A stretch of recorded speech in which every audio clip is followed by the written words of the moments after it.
I came into school as a freshman, and probably like second week of band camp, someone was like, yeah, dude, Justin, he cut hair, whatever. And I go ask him, he's like, well, I ain't a barber, but yeah, I'll cut your hair. I go, sit in the back porch. He got his chair, his whole setup, and ever since then, he's been cutting my hair for 5+ years. Coming in the shop, he's very professional, but he also makes you feel like family. Like, you come in, and like, for me personally, sitting in the chair since day one, every time I come in, no matter what shop he's in, I feel like I'm sitting back on that porch. It's just me and him talking, whatever. And then leaving out, I always repost as much as I can. I try to promote him as much as I can so people know, who he is, what he does. And I always tell them, like, hey, this is my boy Papi, this is Justin, this is Instagram, whatever. And, it's a good experience out the shop and in the shop.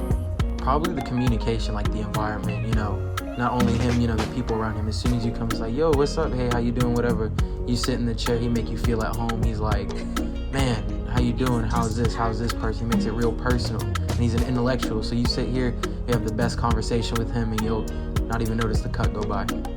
Honestly, it just depends on the topic of the day. You walk in the shop, they got a topic going, you hop right in, you join in with them, or, he asks you something, you start talking about work, you go into depth, we go into credit, we go into insurance, we go into life stories, whatever. So it just depends, but it's always a fulfilling conversation.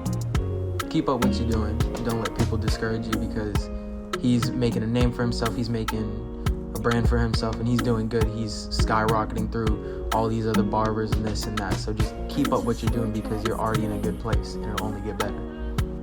I think it's important that a person knows, the time and the place to be this way and that way. And when you come in the shop, you expect a certain level of professionalism when you sit in the chair, how he does the cut, how he goes about it, how he finishes the cut. He always maintains that professionalism. Even if you have a laugh here, you're telling jokes, telling stories, there's always that level of professionalism and courtesy when you leave the shop and when you come in the shop. Thinking back to, other barbers I go to, you go in, you get a haircut, you leave. That's it. When you come in here, it's an experience. You come in for the people, you come in for the cut, you come in for Justin. And so I feel like a lot of barbers out there aren't doing what he's doing, and that's creating the experience rather than just the haircut. Just keep doing what you're doing. Like I said, you are building an empire, and you already have a base, and it can only grow from there. It can't get any smaller. Like, continue what you're doing, keep being great. Like, I know the people love it. I know I've loved it for so long, and everyone around you loves it. They love what you do, so just don't stop that. Keep growing until